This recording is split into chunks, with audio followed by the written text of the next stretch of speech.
L'éditorial. Le film « Autant en emporte le vent » retiré de l'affiche. Qu'est-ce que cela nous dit? Il n'y a pas de salle de cinéma aujourd'hui à Port-au-Prince. Comme peut-être aussi à New York ou à Boston ou à Chicago, on croit savoir que les nôtres, nos compatriotes en diaspora, ne fréquentent pas beaucoup les salles de cinéma. Et pourtant, le dernier des immigrants haïtiens à Miami, et même à l'époque où on s'appelait encore Boat People, a vu le film « Autant en emporte le vent » en anglais « Gone with the Wind ». Le film, jusqu'à il y a encore quelques années, était diffusé chaque année religieusement à la télévision américaine. Qu'est-ce qui fait un tel succès? Et surtout que plus de 60 ans plus tard, un film continue de se maintenir, d'être aimé. Le film a été réalisé en 1939. Une histoire d'amour, somme toute ordinaire. Une jeune fille, Scarlett, plutôt enfant gâté, aime un jeune homme bien sous tout rapport, Ashley. Mais voilà, Ashley aime une autre fille. Alors l'héroïne se tourne vers un autre jeune homme pour faire passer le temps. Mais, catastrophe, la guerre éclate. Et pas n'importe quelle guerre, la guerre de sécession que les Américains appellent Civil War, la seule guerre civile de l'histoire des États-Unis et une terrible tragédie dont ce grand pays continue encore de porter les traces, et cela pour encore longtemps.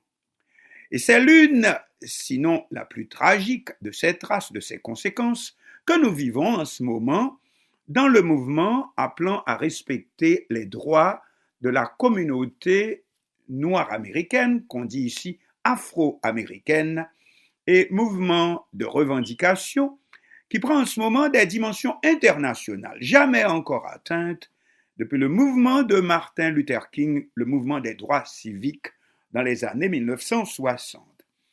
Mais qu'est-ce qu'un film a à voir avec cela? Revenons à la guerre de sécession. L'une des causes de la guerre de sécession a été la décision des États du Nord. À l'époque, vous aviez les États du Nord et les États du Sud aux États-Unis.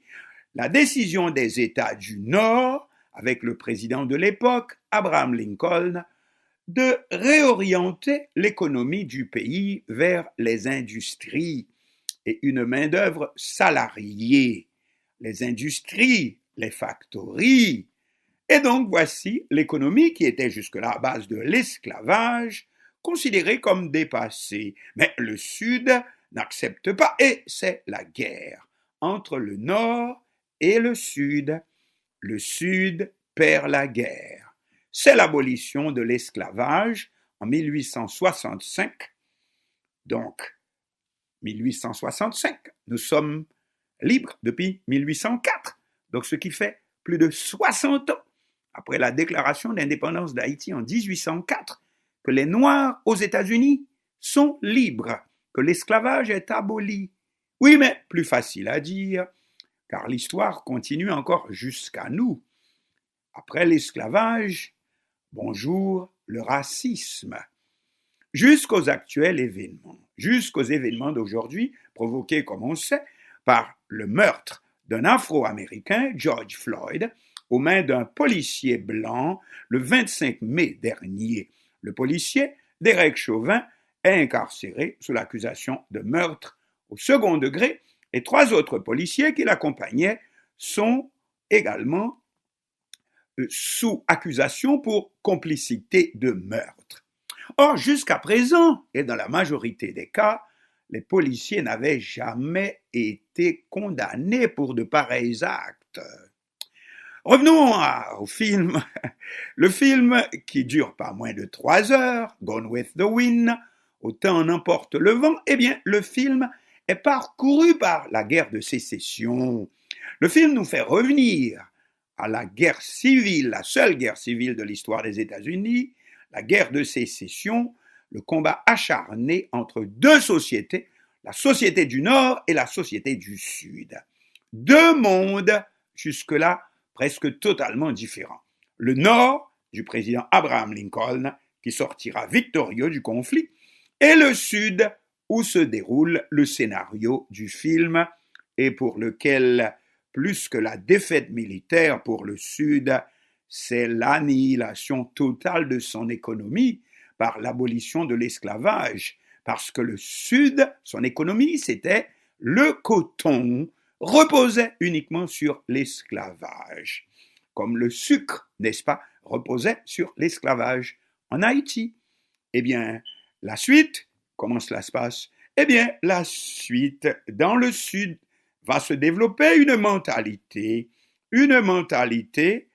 à base de racisme, qui a donné naissance au KKK. Vous savez ce que c'est que le KKK? Le Ku Klux Klan. Eh bien, c'est comme des gangs, et des gangs contre les Noirs. Ce sont des gangs armés, en tout cas qui poursuivent, qui pourchassent les Noirs dans tous les coins du pays. Et c'est cette mentalité de KKK que l'on dénonce aujourd'hui dans la police américaine, disons, avec un assez important pourcentage. Le film, donc, voyez, ce film fait parler beaucoup, ce film... voilà pourquoi le film est enlevé aujourd'hui de l'affiche, puisque ce film nous fait revenir à une histoire aussi intéressante. Non, mais on considère que le film ne décrit pas vraiment le Sud, ne nous dit pas toute la vérité sur le Sud. On considère que, on appelle ça aujourd'hui révisionniste. Cela veut dire qu'il y a certains préjugés raciaux que le film ne nous fait pas assez vivre. Et voilà pourquoi donc HBO vient de enlever de sa liste Autant n'emporte le vent, Gone with the Wind. Mais voilà, revenons donc à nos Haïtiens de Little Haiti. Revenons à nos réfugiés haïtiens qui débarquent en Floride, comme vous savez, dans les années 1970, à la faveur du mouvement dit Boat People. Ils découvrent dans leur majorité, pour la première fois, la télévision, voire le cinéma, et leur film de prédilection va s'appeler Gone with the Wind, qui est projeté chaque année de façon religieuse à la télévision américaine, tout comme Ben-Hur ou encore les 10 commandements. Eh bien, Gone with the Wind, c'est comme les 10 commandements, c'est chaque année, et dans les foyers de Little Haiti, c'était également une messe, jusqu'au point où les Haïtiens vont appeler leur enfant comment? Ashley. Les Haïtiens aiment à ce point le nom de Ashley qu'ils le font porter autant par leurs filles que leurs garçons. Et il m'est arrivé de trouver également des enfants en Haïti, environ 15 ans. Et comment? Il s'appelle Ashley. Quel est ton nom? Ashley. Oh tiens, mais c'est bien le Ashley. C'est le Ashley de Autant n'emporte le vent.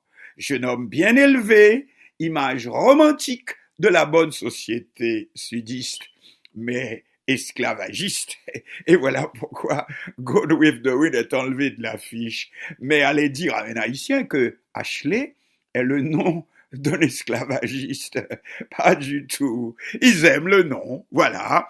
Et bien, voilà, c'est la différence aussi qui se manifeste lorsque nous regardons un film comme Gone with the Wind et que nous, Haïtiens, nous ne le voyons pas avec les mêmes yeux que, disons, l'Afro-Américain.